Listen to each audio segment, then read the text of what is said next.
Assalamu alaikum wa rahmatullahi wa barakatuh. Jira jirtu hordoftonni Amaan TV show baga jiraatanii guyyaa irraa geessanii guyyaa jechuudha malee jaalatama kabajama guyyaa irratti singee jechaadha.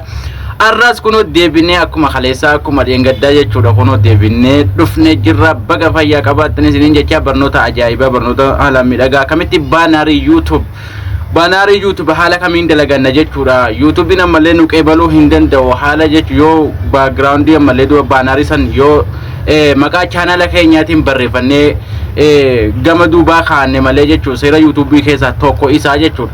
Kanaafuu jechuudha kana haala kamiin dalaganna jettanii nama baay'eetu nagaafataa jirtanii. Kanaafuu karaa gabaabaa jechuudha. Yaada qabdan commentii nu kaayaa isiniin jechaadha. Warri immoo mana kana faariyaa taatan subscribe cuqaasuun dirqama keessanii jechuudha akka maxxansi keenya isin dhaqqabuu fi zabana kana jechuudha dhaabbatee jira baay'ee YouTubein kiyya. Kanaafuu jechuudha copy link illee godhaadhaa isiniin jedha. Copy link bareechaa tolchanurra. Kanaafuu gara barnootaatti isin dabarsaa jechuudha. Gara barnootaatti yeroon isin dabarsu waan kana jechuudha malee banari YouTube dalagachuudha fi dirqama jechuudha malee duuba kana isin barbaachisa jechuudha. Haala gabaabaan dalagachuuf kuno appin isin agarsiisa irra xiyyaan isin agarsiisaa jiru kana qabaachuu qabdanii ammas Pixel Lab kana irratti hojjennaa jechuudha. Pixel Lab kana irra ni tuqattan Pixel Lab ni seentanii appi Pixel Lab kana seentanii jechuudha. Appi Pixel fuula kana qabatee isinii dhufa jechuudha. Fuula kana hogganni qabatee dhufu jechuudha kuno barreeffama kana jechuudha. Kana tuqatanii bakka dileetii kana tuqatanii irraa balleessitanii malatoo dileetii kana tuqatanii irraa balleessitanii jechuudha. Gubbaa tuqaa sadeen kana tuqatanii jechuudha. Size bakka jettu kana irra tuqatanii size kana irra tuqatanii jechuudha. Asirra xiyya kana irra tuqatanii jechuudha. Kunoo haala kanaan jechuudha. Haala kanaan jechuudha malee duuba eenyurra tuqatan jechuudha. Kuno bakka tanarra tuqatanii jechuudha. Okay gootanii jechuudha. Okay gootanii jechuudha malee duuba kuno size bannerii keessanii isinii fidee jira suuraa jechuudha. Dura jechuudha gadi buufatanii qabdan. Appin dura isin agarsiise keessaa gadi buufatanii jechuudha. Pinterest keessaa gadi buufatanii jechuudha suuraa kana jechuudha. Gaalarii keessanii seentan bakka tana tuqatanii gaalarii keessa seentanii jechuudha. Kuno jechuudha kana fudhatanii deebitanii jechuudha. Gabaabumatti kana filadhaa. Kana filatanii jechuudha. Kana fudhatanii haala kanaan bakka too kana ni tuqatanii haala kanaan isinii fida jala kanarra bakka tana tuqatanii jechuudha. Bakka tana tuqatanii jala kanarra as xaradanii bakka size jettu kanarra jechuudha yeroo tokkoo fi bakka size jettu kanarra yeroo tokkoof ni tuqatanii jechuudha. Yeroo tuqattan kunoo larkiftanii jechuudha. Irra as harkiftuu jechuudha. Kunoo jala kanarrattis dhibbarra gootanii jechuudha. Haala kanaan jechuudha. Raayitii kana gootanii irraa baatanii jechuudha. Yeroo kana jechuudha malee duuba kunoo haala kanaan nu dhufee jira waan ta'eef bakka too kanatti jechuudha. Bakka kanatti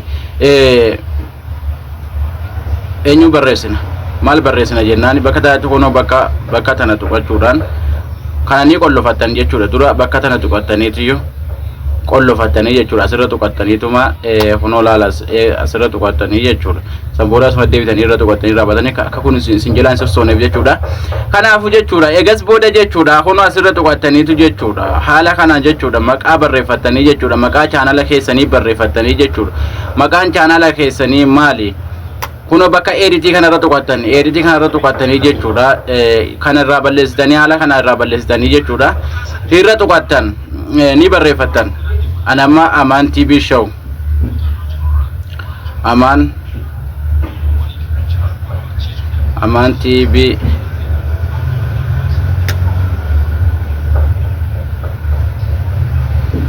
Amaan TV show haala kanaan barreeffatanii jechuudha. Bakka tana okay haala tuqattanii haala kanaan fiddanii jechuudha. Bakka quba keessa irra qabdanii fiddanii bakka tana keeyattanii jechuudha. Bakka tana keeyattanii jechuudha. Kunoo jala kana xaradanii jala kanarra jechuudha. As xaradanii jechuudha. Bakka font jettu fontii kanarra tuqattanii jechuudha. Asirra jechuudha. Haala kanaan ni tuqattanii jechuudha. Haala kanaan ka barbaadan kunoo kanarra yoo kana ka filatan barbaadan irra filatanii okay jettanii irraa deebitanii haala kanaan jeluma kanarra ammas kiloor bakka jettu barbaadanii jechuudha. Kilooriin kunooti bakka tanarra tuqattanii jechuudha. Kiloorii kanarra tuqattanii jechuudha hordoftoota keenya. jala kanarraa kalara barbaadanirra ilaaltanii kaayyattanii jechuudha. Kalara barbaadanirra ilaaltanii kaayyattanii jechuudha. Kalara miidhagaa ta'e tokkorra kaayattan. Haala kanaan eega kaayatanii okeettanii irraa baatanii jechuudha. Asuma jala kan deemtanii background bakka jettu kana ilaaltanii jechuudha. Background kan right gootanii jala kana deemtanii itti filattanii jechuudha. Itti filattan.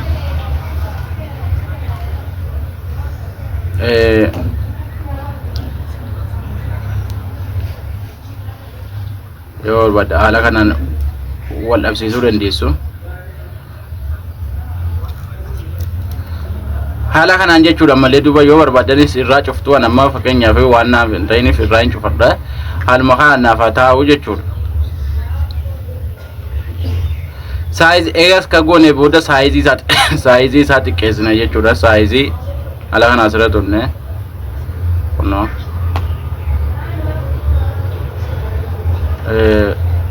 quba keenya haala kanaan sirreeffanna.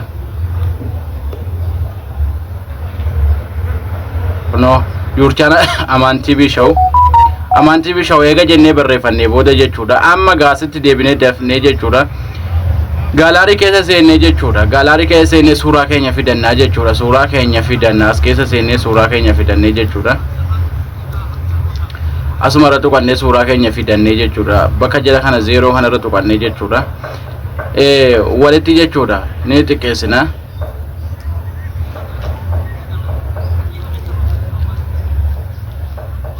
Haala kanaan jechuudha. Okay goonee finnaa jechuudha. Finnee kunoo bakka tanarra galchina.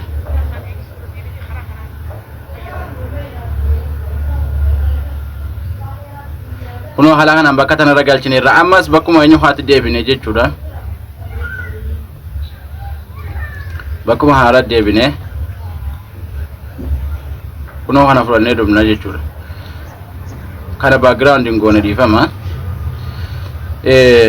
Kana haala kana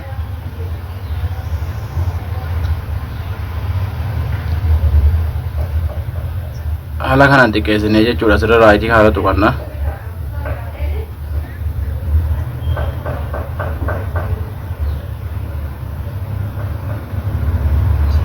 As keenya jechuudha. Haala kanaan jechuudha yoo barbaanne jechuudha asitti subscribe jenneetu subscribe jenneetu haala kanaan guddifnee finnee asirra keenya jechuudha. Isin ustanii bakkumaan tokko kana ilaaltanii jechuudha.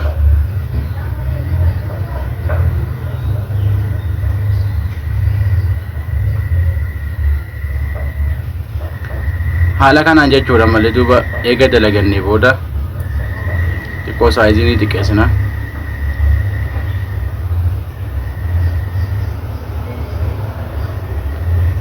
Haala kanaan dalagannee jechuudha. Bakka gubbaa tanarra tuqannee jechuudha. Asirra tuqannee jechuudha.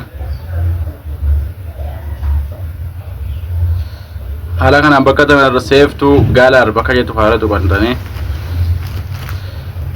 Samboda jechuudha irraa baatanii jechuudha. Amma gaalaarii keessa nu bu'ee jira jechuudha. Hordoftoota keenya YouTuberra keenya isin agarsiisa waliin ilaallu.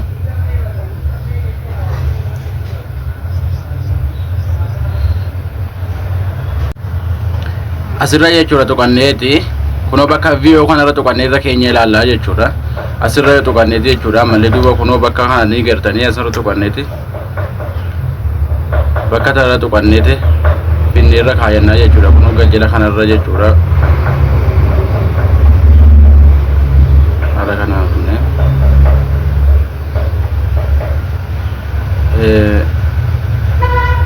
kunoo